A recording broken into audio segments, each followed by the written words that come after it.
Vous aimez recevoir, vous voulez caser une table pour 8 personnes dans votre salle à manger, mais vous n'êtes pas trop sûr si vous avez la place. Quelles sont les dimensions de la table à manger pour 8 personnes? Quelles sont les dimensions de la pièce qui peut recevoir une table de 8 personnes? Et selon les dimensions de la pièce, quelle configuration, quel type de table, table ronde, table rectangulaire? Autant de questions importantes qu'il faut répondre avant de choisir sa table à manger pour 8 personnes. Donc dans cette vidéo, bien, ça va être très simple. Il va y avoir la première partie de la vidéo où on va explorer un PDF qui est téléchargeable dans l'espace membre de mon site web, lien en description. Donc on va explorer ce PDF qui va donner les exemples de différentes configurations pour bien caser sa table pour 8 personnes et pouvoir l'utiliser simplement, et idéalement sans faire les personnes se lever pour sortir et entrer en table. Eh bien, on va voir différentes configurations, comment placer la table dans sa pièce et quelle dimension il faut laisser entre le bord de la table et un mur. Le bord de la table est un meuble toute hauteur, le bord de la table est un mur bas, donc c'est très pratique. N'oubliez pas que dans l'espace membre, vous avez aussi la possibilité de télécharger des gabarits de mobilier, dont différentes typologies de tables pour la salle à manger. Donc vous pouvez simplement les imprimer, les découper, les utiliser sur vos plans d'état des lieux pour envisager différentes possibilités. En revanche, n'oubliez pas aussi d'utiliser les dimensions partagées dans le guide Dimensions Mesures à connaître, puisque dans les séances de coaching, je constate que de nombreuses personnes ne pensent pas à respecter ces mesures à connaître et du coup se retrouvent avec des espaces difficiles à utiliser et du coup pas très agréables. Il y a une erreur à ne pas commettre, notamment dans la salle à manger qui est une pièce de réception et du coup où on va soigner particulièrement le confort des personnes qu'on va recevoir. Alors du coup, comment intégrer une table pour 8 personnes dans une salle à manger? Donc là, je vais vous faire découvrir un PDF qui est téléchargeable dans l'espace membre.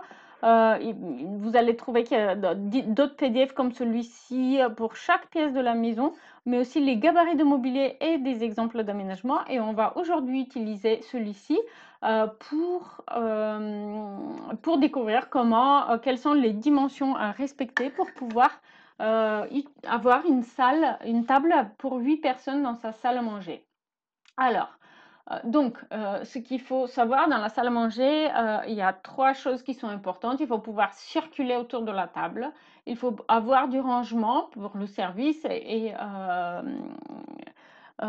et aussi pour les objets déco. Et puis, il faut savoir la décorer puisque c'est une pièce de réception et donc l'impression qu'elle va laisser est super importante, notamment aux yeux de vos invités qui vont se faire parfois même une idée sur votre personnalité à partir de la déco de votre salle à manger. Alors, lorsque vous envisagez le plan d'aménagement de votre salle à manger, prenez les dimensions. Pensez à bien indiquer où sont les portes, les fenêtres, leurs dimensions, l'allège s'il y en a une pour les fenêtres, les prises de courant, radiateurs éventuellement, etc. Les gains techniques s'il y en a et autres particularités de la pièce, cheminée, cimeuse, boiserie, etc. C'est important. Et à partir de là, vous allez pouvoir envisager différents types de plans d'aménagement. Et ici, on a un exemple type d'une salle à manger qui fait 3,50 m par 5 mètres, donc assez spacieuse avec une table pour 8. Je l'ai utilisé simplement pour vous indiquer les dimensions minimum pour pouvoir circuler. Alors, vous voyez sur le côté, j'ai prévu 90 cm. 90 cm parce que normalement, pour cette table de 8 personnes, eh bien, on n'a pas de chaise de ce côté-ci. Donc, on va simplement chercher à passer éventuellement avec un plat de service dans les bras.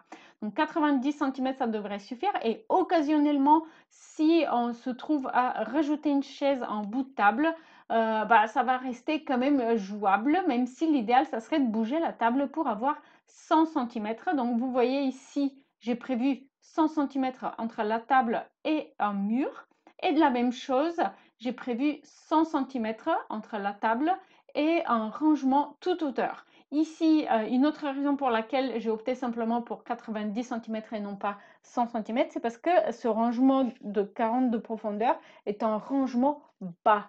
Donc en quelque sorte, on va pouvoir plus facilement passer à côté, même si on a un petit peu moins d'espace, même si on a des plats dans les bras. Et donc ici, l'idée du coup de ces dimensions qui peuvent vous paraître un petit peu trop généreuses parfois, eh bien l'idée c'est que comme il s'agit d'une table pour 8 personnes, il va être super important de pouvoir sortir de table ou entrer en table sans faire les autres personnes se lever pour cela.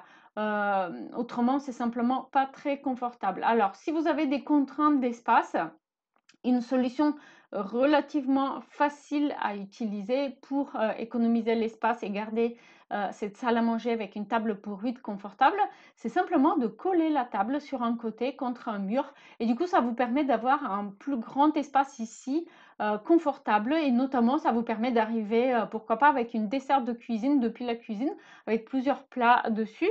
C'est parfois une bonne solution bien pratique pour l'utilisation de l'espace. Et si vraiment vous avez une contrainte d'espace importante et qu'il faut trouver des solutions plus astucieuses, eh bien, vous pouvez vous inspirer des aménagements qu'on voit dans les bistrots et les restaurants avec une banquette qui longe le mur et puis du coup des chaises de l'autre côté de la table. De cette façon, vous allez pouvoir avoir vos 8 places assises autour de la table sur une plus petite surface.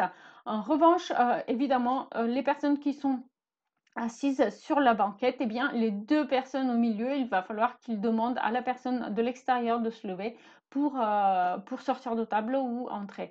Donc, c'est peut-être pas idéal, mais c'est une solution gain de place. Donc, si vous avez vraiment besoin d'avoir une table pour 8 personnes, mais vous n'avez pas une très grande pièce, c'est une solution. Donc, bien sûr, vous allez trouver les gabarits de mobilier dans une fiche à part où le mobilier est à l'échelle. Vous pouvez simplement le découper, l'utiliser. Mais ici, vous avez quand même différentes dimensions de table, ce qui vous permet du coup d'envisager les possibilités, donc des tables carrées, rectangulaires et rondes. Donc, on va maintenant passer au room tour de différents exemples de pièces. N'oubliez pas, ce PDF, il est téléchargeable dans l'espace membre tout comme d'autres PDF à dimensions et mesures à connaître, comme celui-ci pour toutes les pièces de la maison, des fiches de gabarit de mobilier, mais surtout des exemples d'aménagement avec des plans à l'échelle que vous pouvez utiliser du coup pour les adapter à votre pièce.